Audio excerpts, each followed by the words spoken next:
Hi everyone, thank you so much for joining us for another edition of Adam Interviews. You might notice a different set here. I am in the office of Jason Wasserman. He is a phys ed teacher here in the Brighton Central School District. But for this interview, the important role that he holds is he is the Brighton varsity baseball coach, and he's been in that role for many years. And in that time, you coached a student who is now going to the World Series, Ernie Clement. You probably heard the name because he has been a star in the playoffs so far. So, Jason, before we get into your history and the baseball program, your thoughts on your former player going to the World Series? It's just so exciting, getting to watch them on the big stage first, just to be in the big leagues, and then now going to the World Series, the biggest stage of them all, is just unbelievable. Has he been in touch with you during this time? I've texted him a few times. He always responds right away. He always thanks me. He's like, "Thanks, Coach, so much. I'm so excited. This has been great." And he's very thankful of all the support back home and of other people reaching out. And he just hears some of the things that are going on. I sent him a video of all the students that we had a little watch party with our Bruins program, and he got excited to see that. That is so cool. So just so you know, if you haven't been following baseball, Ernie Clement, we've been following him a little bit, kind of like Cito Culver before him, just a local guy trying to make it in the bigs. He was in AAA and then got a couple games in the Jays, and we all kind of clapped when he got a hit. And I mean, I didn't because he was playing the Yankees, but we were very excited for him. And then he's just taken off this year. He's become a full-time starter. And then in the playoffs, as you noted, batting .600 against the Yankees in that series. And he's a powerhouse. His growth in the majors has been impressive. It has, and he battles. Coming through, he's always been a hard worker.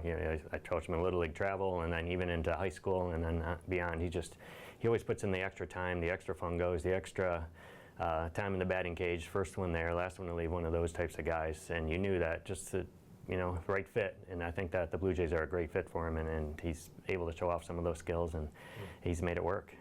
You often hear when you see a professional athlete that they say, well, we just knew at 5 years old, at 6 years old, we just knew. Was that the case for him, or was he kind of in the mix and then rose because of his hard work? No, I think he was in the mix. He was good though, and he started as a freshman on the varsity baseball team, which was rare for this area, and so he was always good.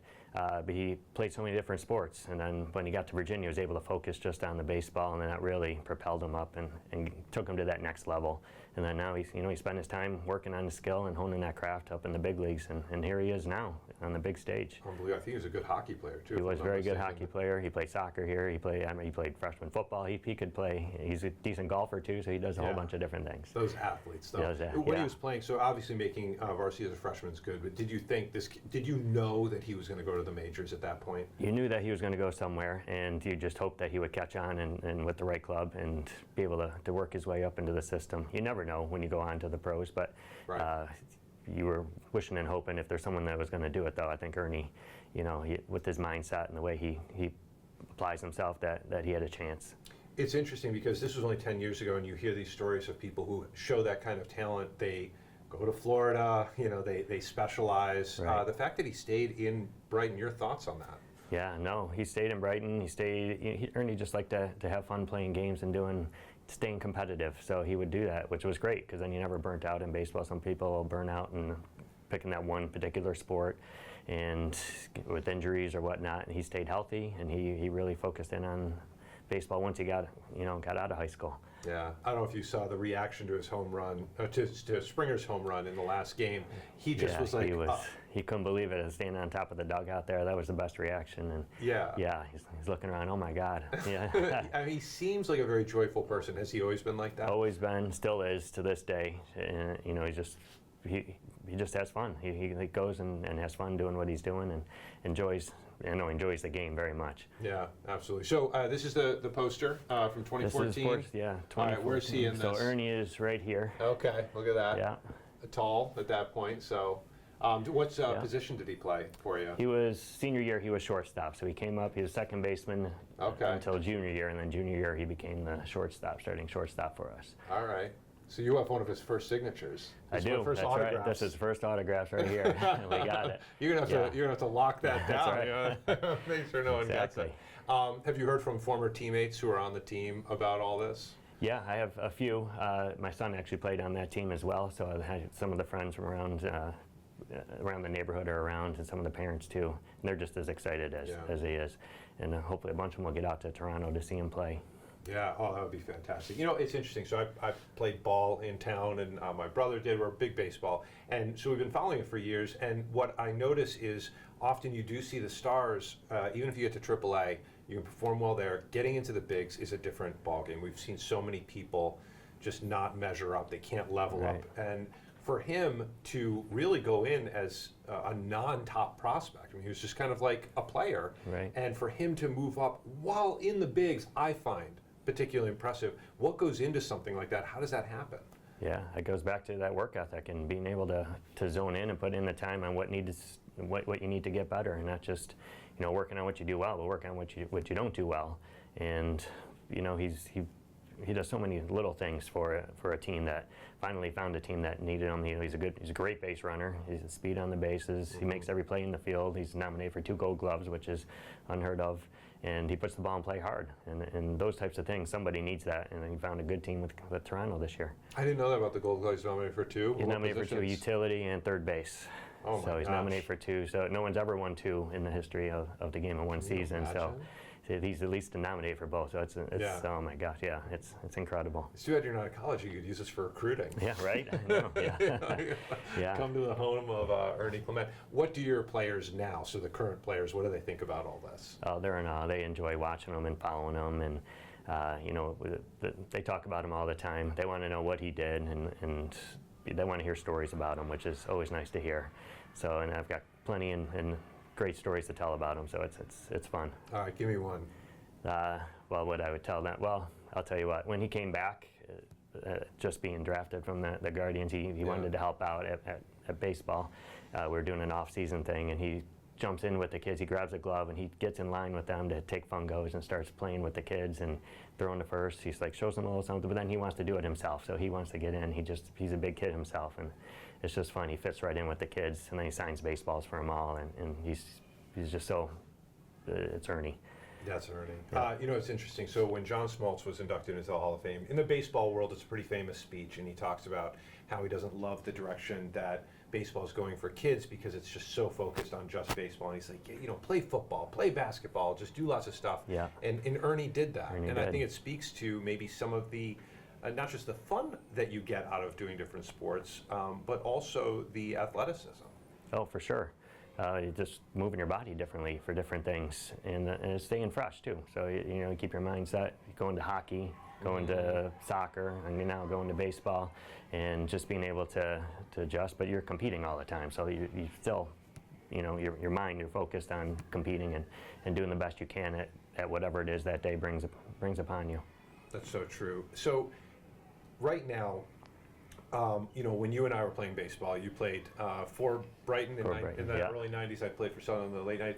You know, even though I only ran cross country in the winter, I didn't really do a lot of baseball. Now you've got kids that are doing, you know, this, what do they call it, developmental program or private lessons or things like that. Is the competition better these days? Are the kids like just technically better than they were 25, 30 years ago, do you think? I think they're bigger, stronger, faster, and they're more focused, the kids that you have. There aren't as many just because of everybody's individualizing in all the different sports. But the kids that focus on that sport, it's brought it to another level. Yeah. And I give you a lot of credit because it's nice because even though you might focus a kid in baseball, you're offering phys ed where you do look at a broad spectrum of... We do, yeah. I always tell the kids too, you can play a few sports, especially at the modified level. Try and get a few sports in, and I use Ernie as an example all the time. You know, Ernie played every season. He played something, and now look at him. So, what recommendation? Let's say you've got parents who are kids who are 4 or 5 years old. They're looking. How do you think they should approach baseball at this point for their kid? Just make sure they're having fun playing, whatever they're doing. So if you want to play t-ball, if they have fun playing, then play. If not, stay home and play and just have them hit off the tee and have fun. Just keep having fun. So the more fun you have when you're younger, you're going to enjoy it as you get older. All right, I want to get into the nitty-gritty because you have been a baseball coach for a while. Yeah. He's facing pitchers who are throwing over 100 miles per hour with cutters that, you know, start up here and end down here. What is it about his swing that's allowing him to even make contact with the ball right now? You know, he's got that short, quick, compact swing that he's always just put the ball in play. And now he's adjusted. He has a great batting eye too to go with it, which makes him even better and tougher out. But he's always just got the quick hands. Hockey players do make good hitters sometimes. So is that true? The combination is always good. Oh, yeah. okay. So it's but he does. He's a short, compact swing, and he's just able to put the ball in play. Yeah. Was he a power hitter in high school? No, he never was really someone you would consider a classic power hitter. But he just hit the gaps and he'd hit the ball hard. He had a few home runs, obviously, but he hit the ball hard. He put the ball in play. One of the things is I found is they will take a kid who's 11, 12, say, oh, he's a great ball player, or they're not a great ball player, but they haven't really matured yet physically. Right. What do you suggest, if you were to make any changes to kind of the system right now, what would it be when it comes to like trying to make sure that kids stay on as long as they want to? Yeah, no, and I tell people this every year. Kids grow at different rates, so it's hard to cut kids that are young. Try and keep them playing. Just keep playing baseball. Keep playing whatever league you're in, just keep playing and continuously play and work to the best of your ability at that time, and then see what happens as you get older. Yeah. The thing about baseball, as many folks out there know, it's a game of failure. I can't think of a sport that you fail more often in. And then you have to sit with that failure. If you strike out, you may not have a chance to redeem yourself until the next game. Who knows, right? So, it's such a huge mental challenge, especially for kids who are maturing. They're dealing with all of that stuff. To have Ernie as a role model, what would you say to those kids who are struggling with the notion of not performing well for a good stretch of time? Yeah, no, I mean, you can use Ernie as an example. He didn't hit 1,000 in high school. He hit 500, but he didn't get on every single time, so that means he failed half the time, which is incredible to think about. Here's Ernie Clement, who's in the major leagues, but he failed half the time in high school. And then getting in the pros, he was with the Guardians, who ultimately let him go, and then he had to sign back on with the A's, who let him go. So he's still fighting, he's still trying to keep up. And then he got lucky and got with the Blue Jays, and because of all that hard work and determination and not giving up, he's playing in the World Series. I didn't know that. So, I mean, he could have given up any point along the way. Sure. I mean, that would have been heartbreaking. Like, man, I got dropped by 2 baseball teams. You start thinking about what am I going to do in the future? Right. And then here you are. Yeah, it's great. Yeah, so again, you've been coaching Brighton baseball since 2004. Did you play against Cito Culver too? Did you? We did, yeah. Cito was a rare athlete himself. He made some plays. I thought base hits were going up the middle, and nope, Cito was there to make that play. He had a cannon for an arm too. Yeah, it's remarkable. I don't remember, maybe I just wasn't in the 90s, a lot of people even making it into the minors from our generation. I think that the growth of some indoor places around here have helped that too. So it gives us a little bit more of a chance to get some guys swinging year round and doing some things year round. Yeah, I mean, even basketball. I mean, we had the Blackwells, and Ryan ended up playing for Syracuse, but never made it to the NBA. Yeah. And now we're seeing, we have more folks making it, which it's exciting. It's fun. Apparently, you can succeed even if you have a win. Even if right. Which is incredible. Now that we have you, a lot of parents are probably, especially this is going to get circled. A lot of, I think, in the baseball Little League community, weights when it comes to bulking kids up. When's a safe time to start kids on weights, and then what should they be doing? So keep moving. Have the kids keep moving. You can lift weights at a young age. All the statistics show it now. But the main thing is make sure they're moving and they have fun doing it. You don't need to bench press, a ton of weight to be moving and doing things. Monkey bars and things like that are just as much fun and just as beneficial. Or pushing slides or doing things, along those lines, climbing ropes, things that you're still using body awareness and getting yourself stronger. Push-ups and those types of things are great as well. Yeah, how about medicine ball type stuff? Medicine ball, medicine ball is great too. Any of those types of things. Yeah. What kind of stuff do you do in the off season for the baseball team? So the baseball guys, funny you say that, nowadays a bunch of them go in different spots. We do a few days a week, and we do a lot of medicine ball stuff. We do a lot of power cleans type things with power related. So more of a hang clean. So they start with the bar here, and then they'll using the hips and the core and generate power to get the bar up to their shoulders. And a bunch of different lifts along those lines. We do a lot of trap bar things, so some safer lifts and jumps and stuff like that. Yeah. Speaking of pitchers, it's got to be hard too. So again, I'm kind of new to this as a parent. I kind of exited baseball, didn't think about it for 15 years, and now I'm back. Here you are. And I'm seeing, when we face pitchers, 70, 75 miles per hour, maybe Right. a guy was throwing in the 80s. Now you got high school kids throwing 85 Yeah. miles per hour, and they're snapping at this, to get the rotation on the ball. Do you worry about Tommy John earlier, things like that, now that they're like almost pressing the shoulder and the I arm? think a little that too much? the velocity is the big thing, and Okay. the faster velocity at a younger age is causing a lot of the arm injuries. I read a lot about the science and trying to keep up with it, and it seems to be the velocity is the big Okay, thing. that's the Not big thing. necessarily as much the curveballs anymore, but that we always worried about. Right. When we were coming through, you can't throw, but it's more the velocity that it comes off, and just making sure the arm care, that you're taking care of your arm, that goes along with it. And what does that look like? What does arm care look like? So arm care is actually doing banded work and just keeping the small muscles warm and getting the blood flow to the area and making sure that you have and take time to recover. So if you pitch a bunch of pitches one day, you got a day or two off in there, 3 days, whatever the case might be, and just take care of your body. Yeah, one thing that I've thought about too is I never had this this problem. I was a good athlete, but not a great athlete. They may think, well, I'm going to go to the majors, or I'm going to go Right. to the NBA, and then they don't concentrate on school. I'm sure as a phys ed teacher, as a baseball coach, you confront that quite often. What's your message to kids? You do. I tell them to make sure school comes first, because that's our first step to getting you into college. Mm-hmm. If you want to have a choice of where you're going into college, then you got to make sure that no matter where you're going to go after that, we got to get that school in order, because that's the first question they'll ask me. Yeah, that's true. So Ernie went to Virginia? Virginia, yeah, Okay. University of Virginia. What's the program like there? Is that one of That's the more one of the top notable? ones. So they won the national championship when he was there you there. go. So, which, Oh my yeah. gosh. So, and he was one of the big pieces. That was his freshman year, I think, and he was one of the big pieces there. So that was an exciting time as well. Yeah, so it is interesting too, like a lot of people who have found success in high school and college, baseball will humble everybody at some point. It I love does. that line in Moneyball when they say, at some point you're going to be told you can't play the kids game anymore. It Yeah, might be it's at true, yeah. 18, it might be at 40, but eventually you're going to be told You're you can't gonna- play the kids game anymore. Right. And It's- for him to have that success and then to bump up against that failure, that could have been new to him. That could have been so new and so hard to handle. It speaks to him that he was able to get beyond that. Yeah, and again, it comes back to his mentality, though. He just has fun playing, so he figures out a way to do what he can to grind through and keep working, and you can tell he enjoys the process. He'll take those extra swings, he'll take the extra fungos, and he's very coachable, so I'm sure those guys up there enjoy having him.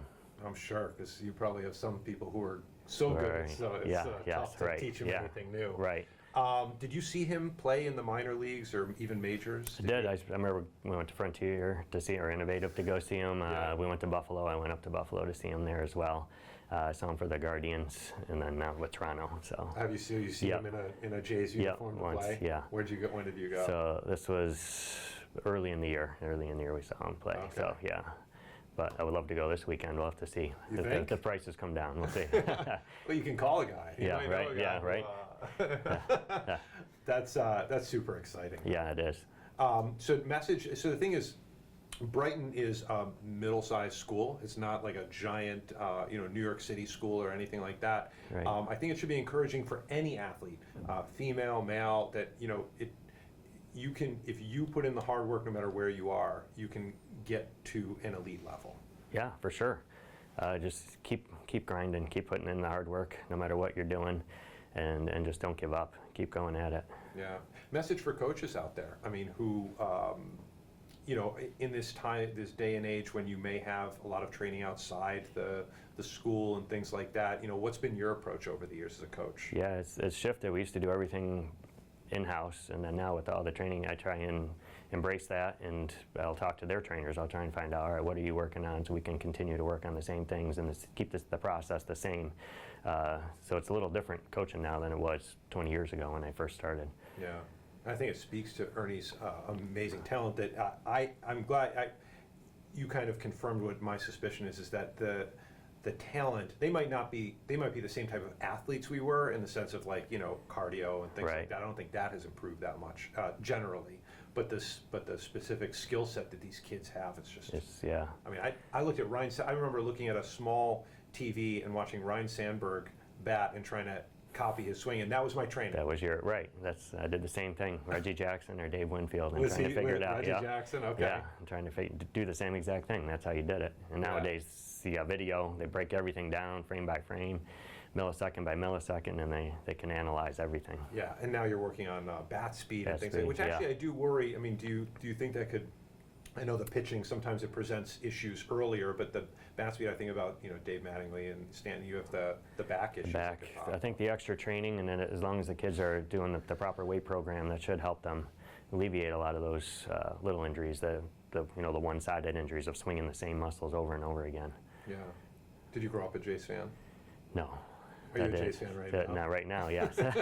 Always a Yankees fan. I did not like the Jays in the early 90s when they were winning a bunch. Oh yeah, But, Joe Carter. Yeah, but now this year I'm rooting for the Jays. Yeah, you have to. You have to, yep. It hurts me in my soul. Yeah. But for Ernie, I think we have to. I don't know, and you don't have to know this either. Do we have any other local guys who are kind of in the pipeline or in the majors right now? I can't think of any Yeah, off the top of no, my it's head Gage right now. supposed to- Yeah, I know Gage Zeal he was traded from the Yankees to the White Sox. I'm not sure where he is in the pipeline. Yeah. But So for as inspirational as Ernie can be, and especially his work ethic, I have to say though, it's a little frustrating because I would like to say to the kids that I coach and my son, which is like, listen, you're never going to make the majors. right. Well, what about? I mean, you don't know. I right? probably shouldn't say Yeah. that, but I just wanted to take the pressure off and just Sure. enjoy the moment. Like you're not working towards a career here. Yeah. Or maybe you are, and I have to change my messaging. But it's pretty No, impressive. I just tell them have fun every day. Just go out and have fun. If you're having fun, then who knows what'll happen after. Yeah, exactly. And with baseball too, it's tough because you're in the spotlight. You and are. when you strike out or someone hits a home run, it's you. It's on Yep. you. How do you work on making sure that you pick that the other kids are picking the other kids up, that they don't get down on them? What kind of messaging do you send to them in the moment? Yeah, it's tough. That starts day one at practice. We usually have that discussion. First thing, if we're going to do this, we got to be in this together 100%, everyone working on the same page and being a good teammate for everybody else. We've talked about being a fountain in a drain is the analogy that we use. So either you're part of the fountain that lifts everybody up or that one person could suck out everybody else. So we always want fountains in our team. I'm gonna have to steal that one. Yeah. How's your team looking this coming spring? So we'll be solid. We graduated 9 guys, Oof. so it's a turnover. starting but that's a roster. it's a good roster turnover. But Yeah. the kids we have coming up they're extremely hard workers and they're putting in the time right now. So I'm excited for them. Yeah, we actually got to scrimmage the JV team. Oh, yeah. And we actually played here most Yeah, of the time. right, 'cause And the yeah, fields are great, Pittsburgh, yeah. great kids, which is Oh, good. wonderful to Yeah, see, that so. is. Yeah. Anything else? By the way, how did you get into teaching? So you graduated in '93 from I Brighton. did, yeah. How did you decide phys ed and then to come back to the school Come that back. you went to school? Actually, I would work baseball camps for my baseball coach, Larry Schultz, at the time, Yeah. and I enjoyed it and talking to him more about it. And so I was like, oh, I'll go into phys ed, and I went down. Went to University of Charleston, played baseball for a couple years there, but then I really enjoyed just teaching the kids and doing it, and then ultimately came back here, and I still love it to this day, all these years later. So Good for you. And then your son was actually on. my son, yeah, I've got 2 sons. One was on the team with Ernie. Ernie would live down the road from us, so they hung out a bunch, and they did, all sorts of stuff, wiffle ball and whatnot, and but. So my son was on that team, and yeah. So And he had a it's successful fun. collegiate baseball career as well. My younger son Younger did. Yeah, kid, he okay. went on and played club ball. My older son at Indiana, the one that played with Ernie. Okay. Yeah, my younger son had a nice career at N-Trip. Yeah. What do they think, your kids, about this? Oh, run? they love it. Yeah, and I know my older son keeps in touch with Ernie, so it's fun for him. Yeah, and he works, in Minnesota at the Twins game. So anytime Ernie's in town, Oh, really? He's able to see him. What yeah. does he do there? He does instant replay. He's Oh one of my the instant gosh. replay guys there, and does some other stuff. So yeah, That's cool. yeah, it's Wow. fun. I can't imagine the text messages he must be getting Yeah, from right, people. It's from like, I people. should have limited my my family and I friend know. base here. Yeah. But Jason, thank you so much for talking with us. This is Yeah. a real pleasure. No, thank you for coming down. Yeah, unless you're a diehard Dodgers fan out there, I don't know how you don't. You got to root for Ernie. Yeah. You don't have to root for the Jays. Jays, just root Yeah. for Ernie. But That's right. Jason Wasserman, the varsity baseball coach here in Brighton, taking time to chat with us about Ernie Clement's incredible run. And I think the message that I'm getting out of this is not so much celebrating his success, which we should do, but also underscoring the hard work and mentality that he applied to that success, because I think that that's what our kids, and frankly, as adults, need to Yeah, learn from. 100%. First one in, first one out. That's type right. of thing. Yeah. So, Jason Wasserman, everyone, thank you so much for watching this Adam Interviews segment as we went out on the road, and just so grateful for Brighton for making time to chat about this as Ernie heads to the World Series. And as I always say, if you like what you're seeing here, go tell your friends about the Rochester First streaming app. It's so easy. You put it right onto your smart TV for free, and we're doing these interviews every weeknight at 8 p.m. talking about people doing great things in our community, and a lot of it is just so inspirational. What a way to end the day after everything else that we have to see and hear. And then, again, it's free. So that's the way it goes. Thank you so much for watching. Have a great night. Take care. Get the Rochester First streaming app today for everything you love from News 8 On Demand, plus exclusive shows you won't see anywhere else. Search ROC and download for free on Roku, Amazon Fire, and Apple TV.